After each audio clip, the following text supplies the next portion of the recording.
자, 우리 표준 정규분포 보겠습니다.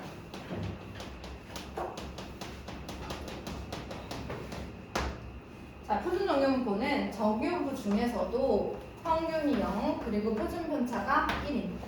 쓸 때는 분산으로 써요, 여러분. 1인. 이런 표준 편차를 우리가 표준 정규분포라고 하고요. 실제로 이 친구는 확률 변수를 우리가 Z로 주로 많이 쓰고, 그 다음에 아까 썼던 우리 정규분포식에서 시그마가 1이다 보니까 이렇게 조금 자꾸 이 시그마라고 쓰고 있습니다. 이렇게 조금 정해서 간소화되는 이런 상태예요. 자, 그래서 표준 정규분포는 항상 평균이 0인 이런 종모양의 그래프를 가지게 됩니다. 실제로 우리는 표준 정규분포 곡선에서 나오는 확률들도 표로 가지고 있어요. 표준 정규분포표 보시면 얘도 있나요? 다른 문제집들은 주로 이 나이에 나오네요.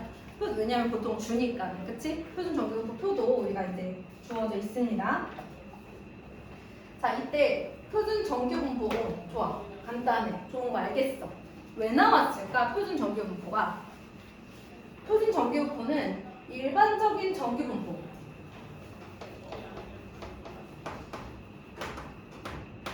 를 표준 정규분포로 바꾸어서 우리가 보통 문제를 풀죠. 왜요? 아니 정규분포 곡선이 때마다 다르면 그때 넓이 언제 다 구할 거야 얘들아, 그치?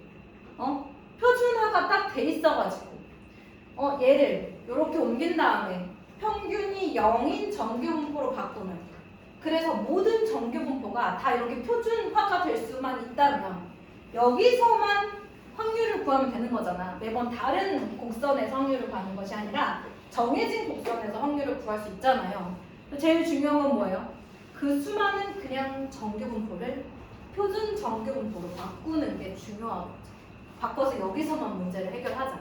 이게 우리의 큰 목표야. 이해됐어요? 그래서 우리는 뭘 배워요? 표준 정규분포와 정규분포 사이의 관계를 배우지. 표준 정규분포, 일반 정규분포에 별량 빼기 평균 나누기 시그마를 하면 별량이 뭘로 바뀌어요? 표준 정규분포의 별량으로 바뀌어요. 실제로 여러분 여기다가 m 넣어보세요. 평균 얼마 나와요? 0 나오죠, 그렇죠? 이해됐어요? 그러니까 요 x가 뭘로 바뀌는 거야? 얘로 바꾸는 거야. 여기까지 됐어요? 그러면 실제로 x가 m일 때 확률을 생각해봐. m 넣어봐. 0 나오잖아요, 그쵸? 그래서 얘네들이 평균을 대입하면 0이 나와. 요렇게 되는 거. 그래서 우리가 요 식만 거치면 모든 별량 x가 표준 정규분포의 별량 z로 바뀌어서 문제를 풀 수 있게 됩니다. 이것만 기억해 달라고 했었습니다, 여러분. 기억나시죠? 증명은 우리가 이전에 저희가 개념 설명할 때 다 했었어요.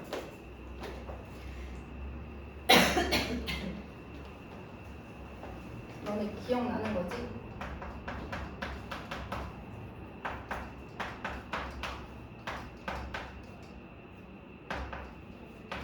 해볼래?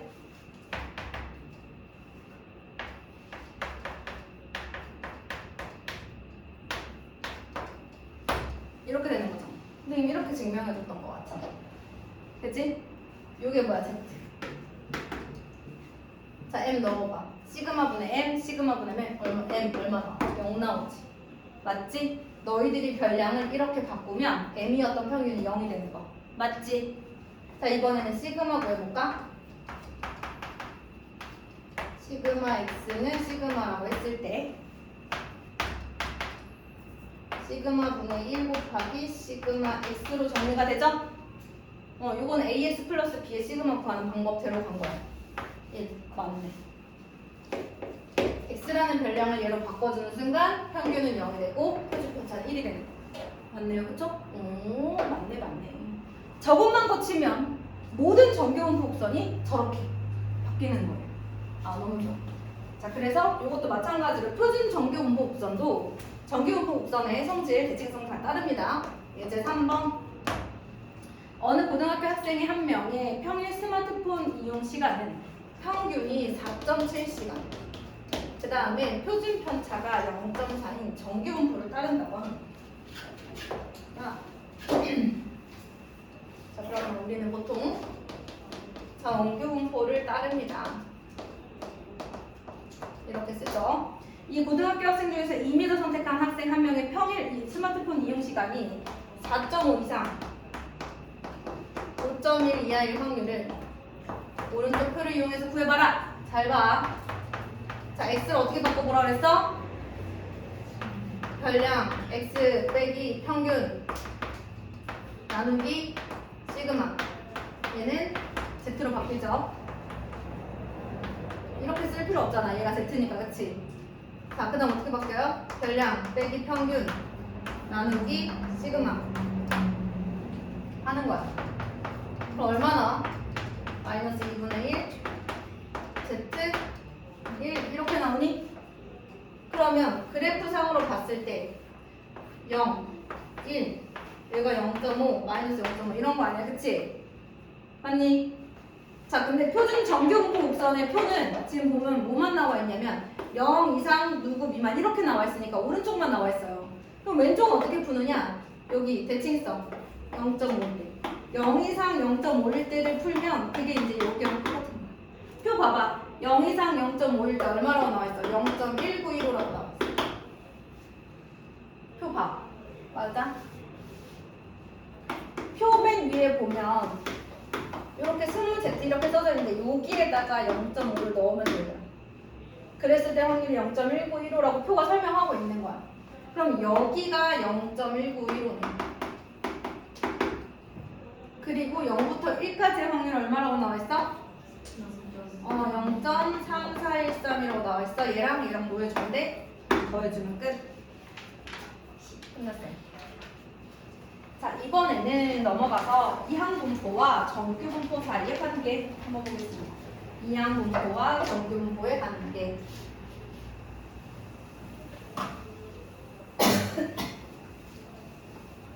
자, 한번 볼게요. 한번 읽어나 보죠. 한 개의 주사위를 n번 던질 때 1이 나오는 횟수를 x라고 하면 x는 이항분포 n,6분의 1을 따르는데요. 여러분 보세요.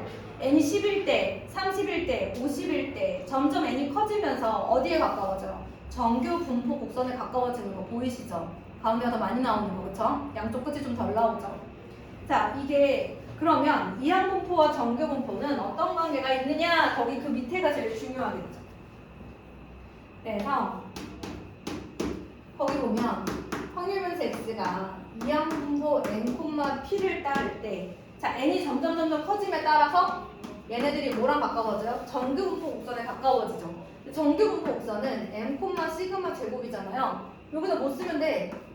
np 저거 가지고 평균 구하고 여기는 npq 넣으면 되는 거죠. 그러면 이항분포가 정규 분포 곡선으로 바뀌어요. 그래서 이항분포 문제는 정규 분포로 바꿔서 풀 수 있고요. 대부분 우리 책에 나오는 이항분포 문제는 정규 분포 곡선으로 바꿀 수 있게끔 나와 있는 문제라고 생각하시면 됩니다. 그러면 오른쪽으로 한번 보도록 할게요. 예제 4번을 보겠습니다. 자, 그러면 이제 여러분들은 또 보통을 한 단원 풀어오시면 돼요.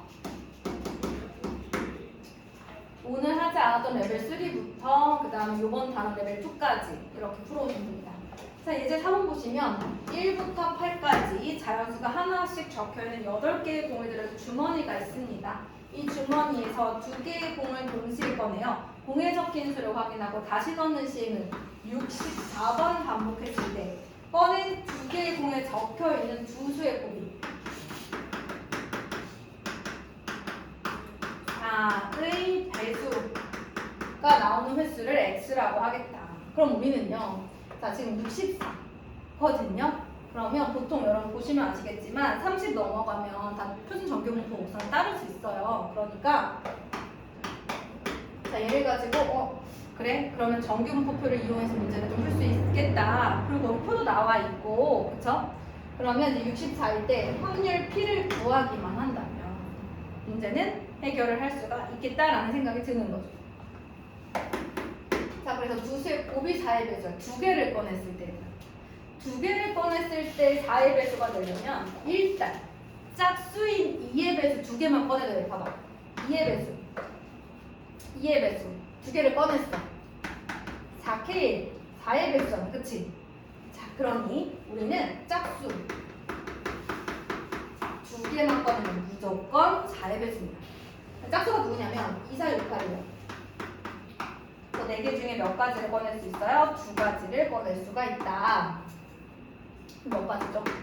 6가지. 아, 물론 전체 경우의 수는 몇 가지예요? 8 콤비네이션이니까 28. 이렇게 되겠죠. 자, 근데 짝수 두 개를 꺼낼 수도 있지만 여러분 뭘 꺼낼 수도 있어요. 일단 4가 들어가게 해도 되잖아요. 4 곱하기 나머지 뭐 이렇게 되잖아요. 4 곱하기 나머지는 이제 여기 있으니까 우리가 이제 경우의 수를 나눌 때 어떻게 할 거냐면 이렇게 한번 나눠보도록 하겠습니다.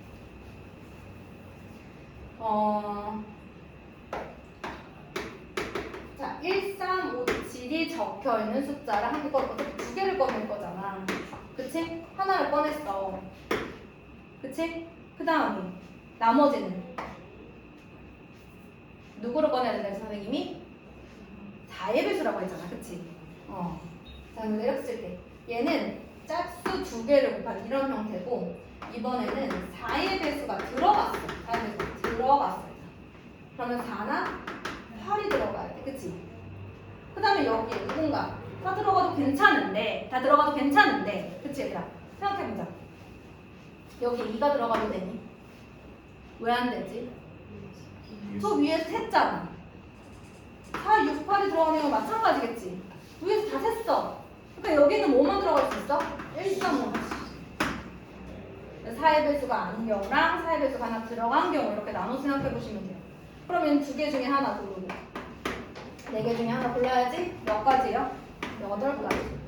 자, 그럼 두 개 더하면 몇 가지야? 14가지. 28분. 그러면 7, 4, 28, 7, 24. 무슨 소리야? 2분의 1이죠? 그러면 결과적으로는 여기에 2분의 1이 들어가는 거네요. 얘 가지고 표준화 해주시고요. 그쵸? 정규분포 구해주시고요.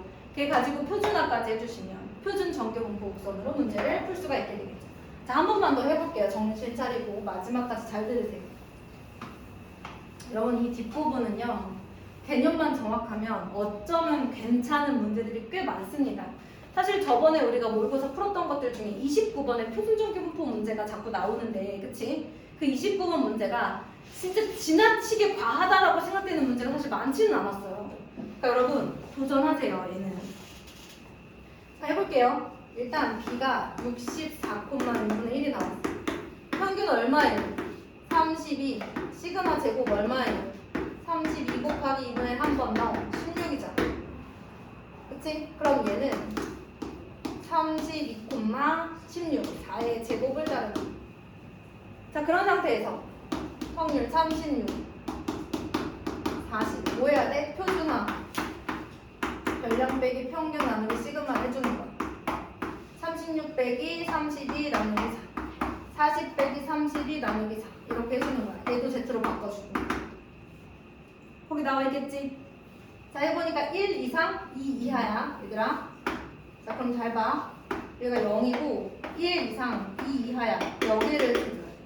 그럼 0부터 2까지 나와 있잖아. 거기서 0부터 1까지를 뭐 해줘야 돼? 빼줘야지. 왜냐면 거기 1부터 2는 안 나와 있어. 무조건 거기 위에 표 회색깔로 칠해져 있는 거 봐봐.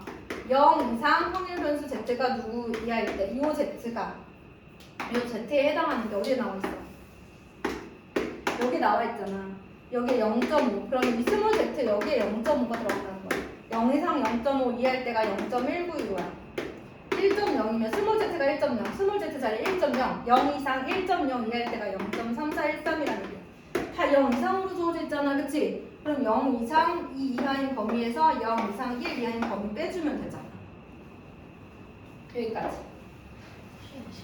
네, 좋습니다.